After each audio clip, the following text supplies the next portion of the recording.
ماشاءاللہ کیا خوب تقریر تھی۔ ارباب نظر کو کوئی ایسا نہ ملے گا،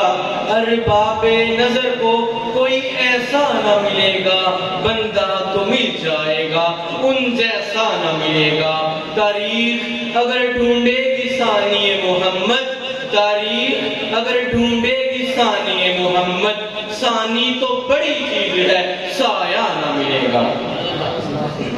اسی کے ساتھ میں دعوت دیتا ہوں M8 سیکنڈ ایئر کے طالب علم حافظ نعمان کو کہ وہ سٹیج پر تشریف لائیں اور اپنی تقریر پیش کریں۔ حافظ نعمان۔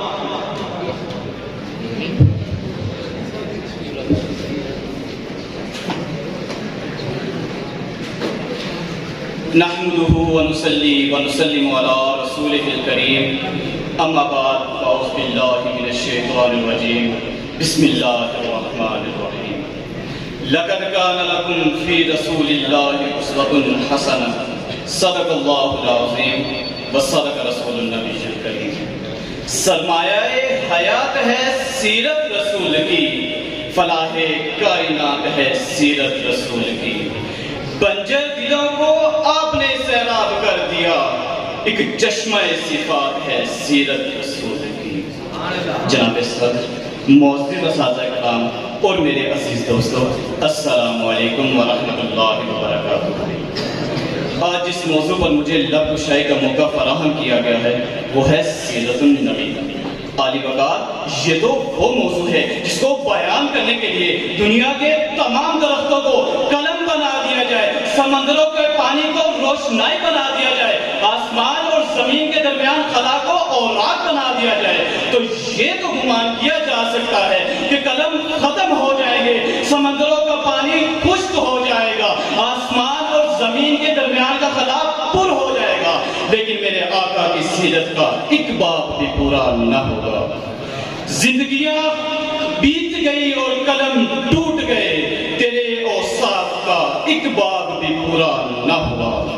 عالی وقار، میرے آقا کو اللہ تعالیٰ نے اس کائنات میں اپنا محبوب بنا کر بھیجا۔ میرے آقا کی ہر ایک ادا نرالی ہے، میرے آقا کی صورت سب سے اعلیٰ، میرے آقا کی سیرت سب سے اعلیٰ، میرے آقا کا گھر سب گھروں سے اعلیٰ، میرے آقا کا شہر سب شہروں سے اعلیٰ، میرے آقا کا خاندان سب خاندانوں سے اعلیٰ، میرے آقا کا قبیلہ سب قبائل سے اعلیٰ، میرے آقا کا چلنا پھرنا سب سے اعلیٰ، میرے آقا کا سونا جاگنا سب سے اعلیٰ، میرے آقا کا اٹھنا بیٹھنا سب سے اعلیٰ، میرے آقا کا وجود سب سے اعلیٰ۔ الغرض، اس کائنات میں جتنی بھی خوبی اور کمالات تھے سارے کے سارے اللہ تعالیٰ نے میرے آقا کے وجود میں جمع کر دیے۔ تو پھر یہ کہنا پڑے گا، ارباب نظر کو کوئی ایسا نہ ملے گا، بندہ تو مل جائے گا ان جیسا نہ ملے گا۔ تاریخ اگر ڈھونڈے ثانی محمد، ثانی تو بڑی چیز ہے سایہ نہ ملے گا۔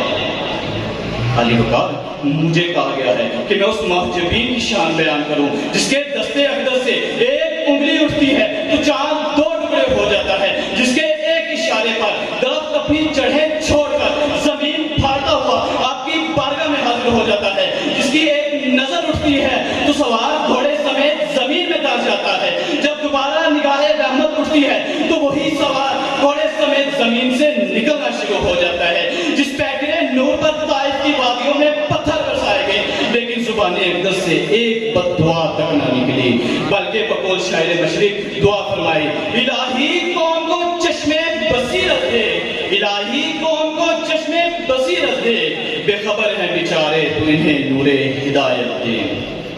عالی وقار، میرے آقا کی رحمت کا عالم یہ تھا کہ آپ نے ایک تھپڑ مارے بغیر حضرت عبداللہ بن عباس جیسے مفسر قرآن تیار فرما دیے، حضرت عبداللہ بن عباس جیسے مفسر قرآن تیار فرما دیے، اور بحیثیت جرنیل ایسے سپہ سالار تیار کیے جنہیں زمانہ خالد بن ولید کے نام سے جانتا ہے۔ سچائی کی تربیت کی تو صدیق اکبر بنا دیا، سخاوت کا درس دیا تو عثمان غنی بنا دیا، عدل کا درس دیا تو فاروق اعظم بنا دیا، اور مرتبہ شجاعت میں علی شیر خدا بنا دیا۔ علی وقار، آپ کی آمد سے قبل دنیا تاریکی میں ڈوبی ہوئی تھی، ظلم و ستم کا دور دورہ تھا، لوگ بات بات پر جھگڑتے تھے، عورتوں کے ساتھ جانوروں سے بدتر سلوک کیا جاتا تھا،